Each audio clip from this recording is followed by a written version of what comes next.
दो भक्तों का उद्धार जो करना था ना, नलकुबर मणिग्रीव को खेल ही खेल में ये कर पाएंगे। भगवान कन्हैया इनको मारने के लिए कंस ने कंसेन प्रहिता घोरा पूतना बाल घातिनी शिशुचार निघ्रंती पुरग्रामा व्रजादिषु दैत्यो नाम रत्नावर्ता कंस भृत प्रणोदितः चक्रवातः स्वरूपेण जहारा शीनमर्भकम। रोज नए नए उपद्रव, नए नए निशाचर, लेकिन भगवान के द्वारा सब मारे गए। जब हर निशाचर मारा गया, एक दिन की घटना, भगवान ने क्या किया, जब सब निशाचर बार बार मारे गए, महाराज जी कहते हैं महात्माओं,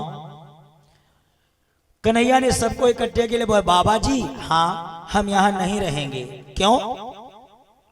यहां इसलिए नहीं रहेंगे कि रोज रोज नए नए उपद्रव होते, चलो हम लोग बैलगाड़ियों में सामान भरो, कहीं दूसरी जगह रहेंगे। बैलगाड़ियों में सामान भरा गया, गोकुल छोड़कर सब चल दिए। बाबा ने पूछा कन्हैया कहाँ रुकोगे, कुछ तो बताना। भगवान बोले बाबा हमें जो जगह अच्छी लगेगी हम बता देंगे। सैकड़ों जगह निकल गई, भगवान ने कहीं नहीं कहा रुको, एक जगह देखी। बाबा जी रथ रोको। क्यों? अपनी अपनी बैलगाड़ियां रोको। क्यों? बोले दिल कहे रुक जा रे रुक जा, अरे यहीं पर कहीं। क्यों? कि जो बात इस जगह है कहीं पर नहीं। कन्हैया यहाँ ऐसा क्या है? तो भगवान ने कहा कदा वृंदारण्यम विमल यमुना तीर पुलिने। यहाँ है वृंदावन, चरंतम श्री कृष्णम हलधर सुदामादि सहितम। वृंदा नाम है तुलसी का। भैया लोगों, वृंदा माने तुलसी और वन माने जहां बहुत हो। घर के सब हिंदू धर्म वाले सनातन धर्मी हो ना, अपने घर में तुलसी का पेड़ जरूर लगाना। अब कोहरा बहुत पड़ेगा तो तुलसी के पत्ते सब अपने आप चले जाएंगे, बाद में फिर आ जाएंगे। रोगों से लड़ने की क्षमता होती है तुलसी में। और देखो हनुमान जी पूरी लंका में गए ना, लंका में हनुमान ने किसी से दोस्ती नहीं की, कोई मिला ही नहीं स्टाफ वाला। एक जगह हनुमान जी ने लंका में झोपड़ी के किनारे देखा तुलसी का पेड़ खड़ा, तो हनुमान के मन में क्या विचार आया? बोले यही सन हाथी करी हाँ पहचानी। क्यों? अरे साधु से हो ही ना कारज हानि। मतलब ये साधु है। भैया लोगों, माताओं, तुलसी का वृक्ष देख के ही हनुमान घर पे चले गए, तो तुम लोग लगाओ ना घर में वृक्ष। पहली बात तो सबके घर में होगा ही, अगर एक आधे घर में न हो तो जब मौका मिल जाए, और ये तुलसी मैया छोटी भी चीज में चल जाएंगी। पूरे घर में प्लास्टर हो तो आप मालूम क्या करो, गमला ले लो, ना हो फूटी बाल्टी ले लो, फूटी उटी जो फेंकने वाली होती, टब ले लो फूटा। हमारे घर या नाव की तो तुम हमारी पुष्प वाटिका देखना तो तुम्हारी थकान दूर हो जाएगी। हमको तो कतई आलस नहीं है, हम रात में इतने टाइम जाएंगे तो एक राउंड, जबकि हमारे यहाँ सबसे ऊंचा मकान ऊपर जाने में ही काम हो जाता, थक जाए आदमी, लेकिन हम फिर भी रात में जाते हैं। अपने सब पेड़, हमने इतने पेड़ लगाए हैं ऊपर कि रोज चाहो तो इतने फूल निकाल लो घर में, एक से एक महंगे से महंगे पेड़, बड़े बड़े गमला खूब चारों तरफ छत पर लगे हैं। 1 घंटे वहां बैठो, थकान दूर हो जाती। रात में उनको देखते, टार्च लगाई देखते, और सुबह अपने आप पानी डालते, उनको अपने आप गोड़ते हैं, इतना आनंद आता। 2 घंटे का टाइम भी उसमें लग जाता। हमारी वाटिका खिली है, और अगर कहीं एक पेड़ लोग टूट जाए तो इतनी तकलीफ होती, तो उसका बड़ा ख्याल रखते हैं। नाराजी भले हो जाए, कोई छू नहीं सकता हमारे पेड़ पौधा। बहुत आनंद आता है। आप जो है, और तुलसी के भी कई पेड़ हैं बहुत बढ़िया बढ़िया गमले में। तो भैया देखो,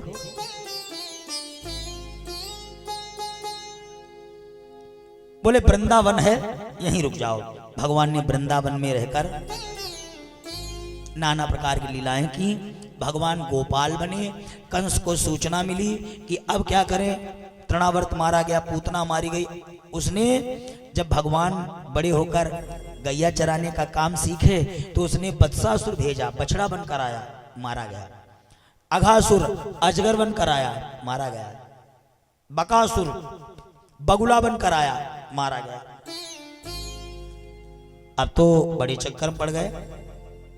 नारद बाबा को बुलाया, कैसे मरेगा? तो नारद बाबा बोले, हैं कमल पुष्प काली दह में, नंद से उन्हें मंगवा लेना, यदि कमल फूल ना आए तो जेल में उन्हें डलवा देना। ये कमल वाला मामला जो है, ये पता भगवान ने क्यों किया? भगवान को केवल काली कुंड में जाना था तो नारद को भेज कहलवाया, क्योंकि भगवान का काम है नदियों को प्रदूषण मुक्त करना। यमुना जी में वो कालिया नाग अपना विष छोड़ता था, जिससे यमुना का जल विषैला हो गया। एक दिन एक बछड़े ने वो जल पी लिया तो वो मर गया। भगवान को बड़ा कष्ट हुआ। भगवान ने सोचा कि हमारे ही उत्तरदायित्व तो है कि हम गंगा यमुना को प्रदूषण मुक्त करें। ये कन्हैया का काम नहीं, कलयुग में हमारा तुम्हारा भी काम है। गंगा मैया यमुना मैया में स्नान करने अगर जाओ तो ओहिमा गंदगी न करो, समझ गए? प्रदूषण फैलाओ नहीं, उसको प्रदूषण मुक्त करो। जहां तक हो सके स्वच्छ रखने का प्रयास करो। अपने पड़ोस में भी सफाई रखो। जब अपने घर में अपने पड़ोस में सफाई रखेंगे आप, ये न सोचो ये फलाने की नाली का पानी हम क्यों साफ करें, ऐसा सोचोगे गंदगी से बीमारी बढ़ेगी, वो तुम्हें भी तो आएगी। अपना अपना पड़ोस खूब साफ रखा करो, ये बहुत बढ़िया बात है। आप लोग निरोगी रहेंगे, मजा आ जाएगा आपको। भगवान ने केवल कालिया का तो बहाना किया था, केवल यमुना जी को कालिया के विष से प्रदूषण मुक्त करने का एक काम था। इसलिए भगवान गेंद का बहाना करके गए और खेल ही खेल में गेंद भी फेंकी और कालिया से मुलाकात की। भयानक युद्ध हुआ। पहले कालिया समझ नहीं पाया और जब भगवान ने छलांग लगाकर उसके फन पर बैठकर अपनी बंसी बजाई, तब कालिया की पत्नियों ने हाथ जोड़े, सरकार हम तो तुम्हें जान नहीं पाई, तुम तो भगवान हो, हमें माफ कर दो। कालिया रोने लगा। भगवान ने कहा 1000 पुष्प हमको लाइक दो। पुष्प मिले। भगवान ने कहा अब तुम यहाँ से सीधे रमणक द्वीप चले जाओ, मैं तुम्हें केवल यहाँ से भेजने के लिए आया था। कालिया बोला महाराज हम यहाँ छुपे थे। छुपे क्यों? हमारी गरुड़ की जब लड़ाई हुई तो गरुड़ हमसे भारी पड़े, वो हमको खाए जाते, तो हम उनके डर से यहाँ छुपे हैं। अब हम यहाँ से हटे। कालिया कुंड पे सौभर ऋषि का श्राप है गरुड़ को कि वो यहाँ आएगा नहीं, तो वो आते नहीं तो हम मौज से रह रहे हैं परिवार के साथ। अब अगर यहाँ से हम निकले हमें खाई जाएगा। भगवान ने अपने पैर की एक ठोकर मारी, उसके फन पर भगवान का पैर बन गया। भगवान ने कहा ये रजिस्ट्रेशन हो गया तुम्हारा, जाओ। तुम्हारी ये मोहर देखकर कालिया आज के बाद तुम्हें गरुड़ कभी टच नहीं करेगा, तुम रमणक द्वीप चले जाओ, ये यमुना का प्रदूषण खत्म करो। कंस को पुष्प पहुंच गए। बहुत अब तो और भयभीत हो गया। जितने भी उपद्रव थे कंस ने अपने शुरू किए। इधर भगवान कन्हैया का एक छोटा सा और व्यवहार देखिए। भगवान ब्रह्म है और लक्ष्मी जी का अवतार हम कल सुनाएंगे, लेकिन भक्ति का अवतार आज ही सुना देते हैं। अच्छा, भागवत में राधा और कृष्ण का विवाह नहीं है, लेकिन गर्गाचार्य ने जो यादवों के गुरु थे, गर्गा पुरोहितो राजन यदुना सुमन हातपा ब्रजम जगाम नंद शिवाशुदे प्रणोदिता, जो पंडित जी थे गर्गाचार्य, वो यादवों के कुलगुरु थे। उन्होंने गर्ग संहिता नाम की पुस्तक में राधा कृष्ण का विवाह भांडीर नाम के वन में लिखा है। अच्छा, इनकी मुलाकात छोटे थे। एक दिन कन्हैया अपने साथ में गोरी गोरी राधा को ले गए घर। दूर से देखा मैया ने, एक कन्हैया बड़ी सुंदर सुंदर सी कोई ग्वालिनी लेके आ रहा है। राधा को बुलाया, गोदी लिया, यशोदा ने बैठाया, प्यार से पूछा कि क्या नाम है तुम्हारा बिटिया, कहाँ धाम है तुम्हारा, बताइए ना। तो राधा जी ने अपना नाम बताया कि राधा बोली वृषभानु पिता जो बरसाने में रहते हैं, पिता जो बरसाने में रहते हैं। राधा बोली वृषभानु पिता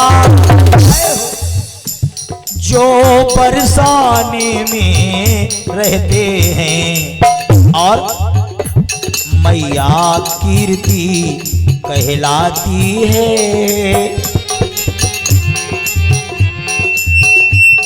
मैया कीर्ति कहलाती है और मुझे राधिका कहते हैं। और हमें राधिका कहते हैं।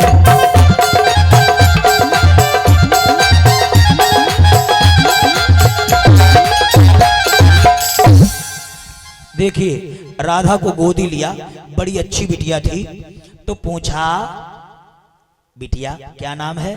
तो राधा बोली वृषभानुपिता। अब इस वाली कथा में तुम्हें दो तीन बड़ी अच्छी बातें मिलेंगी, राधा कृष्ण की गुप्त बात। राधा बोली वृषभानुपिता, जो बरसाने में रहते हैं, मैया कीर्ति कहलाती है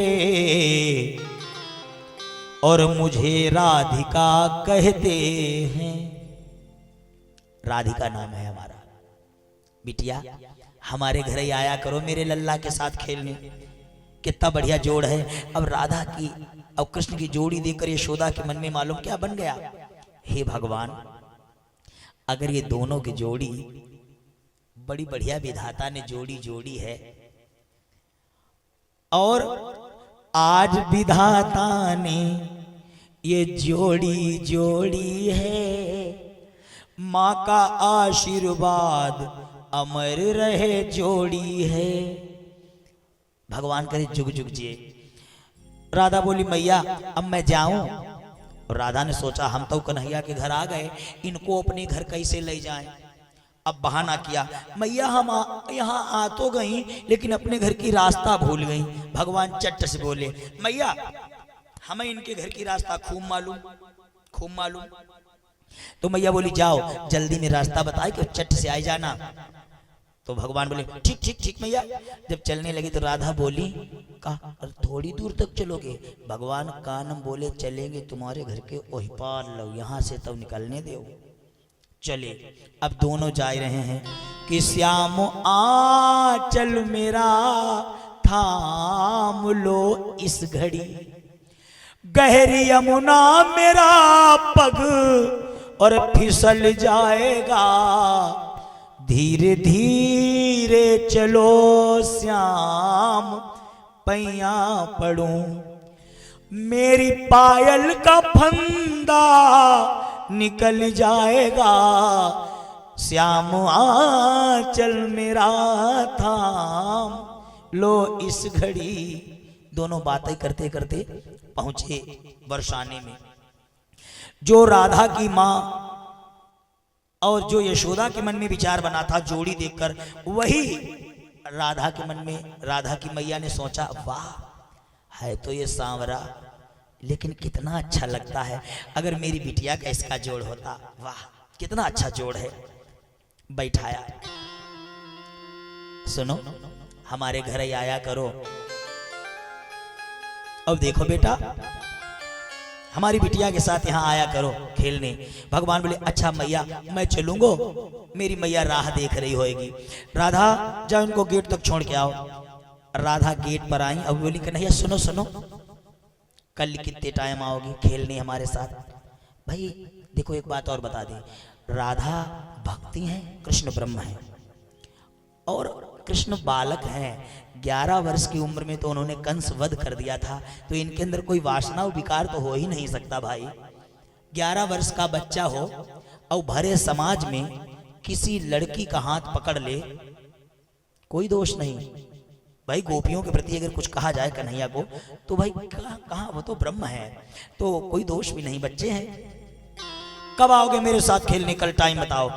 भगवान बोले अभी नहीं बता सकते। तो बोली कि आ गए हो तो जाने की जिद ना करो, आ गए हो तो जाने की जिद ना करो, आ गए हो तो जाने की जिद ना करो, आ तो जाने की जिद ना करो। जा रहे हो तो आने का वादा करो, प्यार के मोड़ पर मिल गए हो अगर, प्यार के मोड़ पर मिल गए हो अगर, प्यार के मोड़ पर मिल गए हो अगर, प्यार के मोड़ पर मिल गए हो अगर, फिर से मिलने मिलाने का वादा करो, आ गए हो तो जाने की जिद ना करो, आ गए हो तो जाने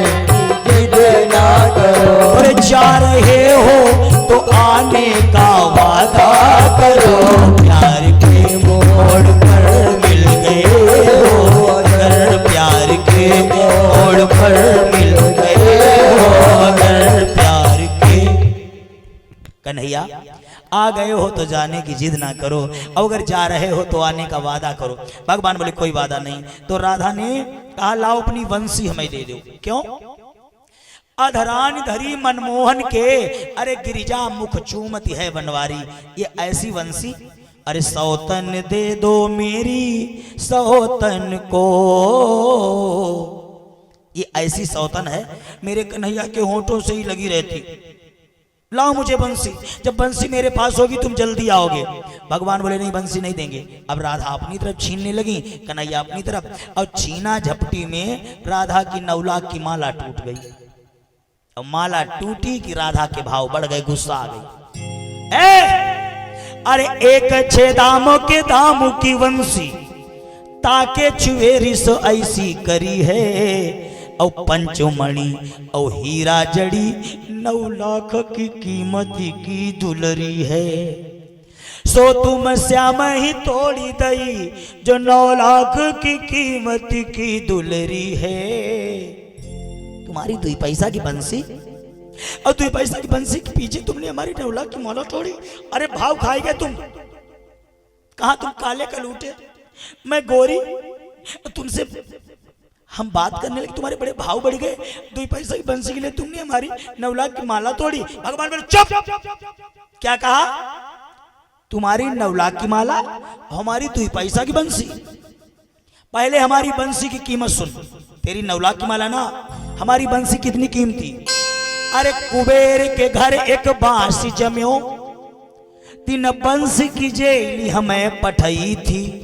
काटी रमेश ने, रमाईश भगवान विष्णु, और छाटी सुरेश ने, सुरेश देवराज इंद्र, शंकर ने खड छिद्र किए थे। नारद ने सनकादिक सो तामे कोमल स्वर साज भरे थे। अरे ऐरी गंवारी तू जाने कहा, 9 अरब की कीमत की बसुरी है। अगर तुम्हारी 9 लाख की कीमत की दुलरी है, अगर 9 लाख की तुम्हारी दुलरी, तो 9 अरब की कीमत की बसुरी है। और हाँ, क्या कहा तुमने कि तुम गोरी और हम काले? अच्छा एक बात बताओ, गोरे कीमती होते कि काले? अब देखिए गोरे वाले काले नंबर हमारे ही आएंगे। अरे भैया गोरे कीमती नहीं होते, कीमती तो काले होते हैं। गोरे गेहूं 15, 18, 20, कारे वाले उर्द। सोचो। अच्छा चलो, गोरा गोरा चेहरा हो और गोरे गोरे मुखड़े पे काला काला तिल है। आहा, और काला काला तिल है तो बड़ी मुश्किल है। गोरा चेहरा हो और वही गोरे चेहरे पर एक काला तिल लग जाए तो चेहरे की शोभा बढ़ा देता। बढ़ाता कि नहीं? जरा सा तिल काला है लेकिन इन्हें चेहरे की शोभा बढ़ाई दी। और काला चेहरा हो वही पर एक सफेद धज्जा ले, शोभा बढ़ाई की बिगारी बोलो। तो राधा अब हम काले हैं तो हम तुम्हारे गोरे चेहरे पर अगर बैठ जाएंगे तो तुम्हारी शोभा बढ़ जाएगी, और हम काले हैं अगर तुम्हारे चेहरे बैठेगी तो शोभा बढ़ेगी, और तुम गोरी हो अगर किसी काले वाले के चेहरे पर बैठ जाओ तब धब्बा बन जाओगी। राधा बोली अच्छा बहुत भाई, तुम पेटे से करना सीख आए हो। भगवान बोले घर में गोरे वाले सब बर्तन भरे हों और कारे वाले तय महाराज न हो तो रोज खिचड़ी खाओगी, बड़ी आई। राधा बोली चाहो हम पर बोलना, कतई नहीं। भगवान बोले कतई नहीं बोलना, खट्टी। भगवान बोले जाओ, यही तो छोटे पे होता था, खुट्टी हुई जाए कहीं जाओ ले, हो गई, कट्टी हो गई भैया। अब जब कट्टी हो गई, राधा बोली बोलूंगी मैं भी नहीं। कन्हैया बोले जिद्दी मैं भी बोलूंगा मैं भी नहीं। बोलचाल बंद, बोलचाल बंद है लेकिन प्यार बहुत है भाई। कृष्ण ब्रह्म राधा भक्ति। अब इन्हें चैन न पड़े, राधा लेटी हैं। अब ये मन में सोचे हमको ऐसे कहना नहीं चाहिए था, हमने भी जिद बेकार है की। यही प्यार है। देखो अगर लड़ लो थोड़ी देर बाद दया आ जाए तो समझ लो ये प्यार है। राधा बोली हमने भी कुछ गलत ही बोल दिया तब है वो इतने जिद्दियाने।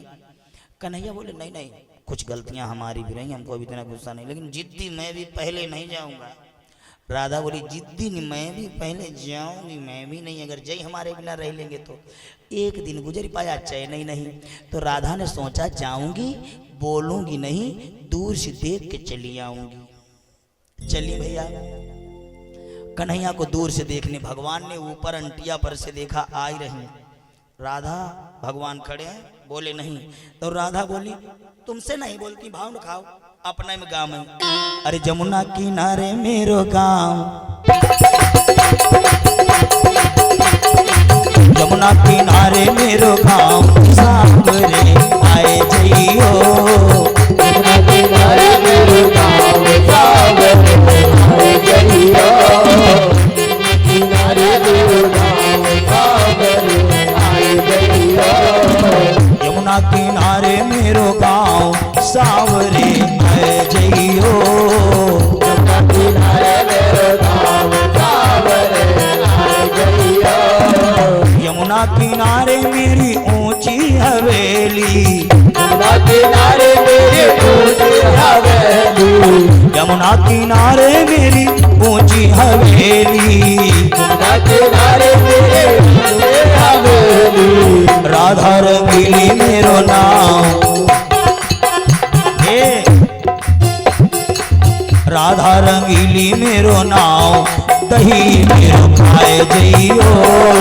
राधा रंगीली मेरो नाम, दही मेरो खाए जइयो। यमुना किनारे मेरो गाँव, सावरे आए जइयो। यमुना किनारे मेरो गाँव, सावरे आए जइयो।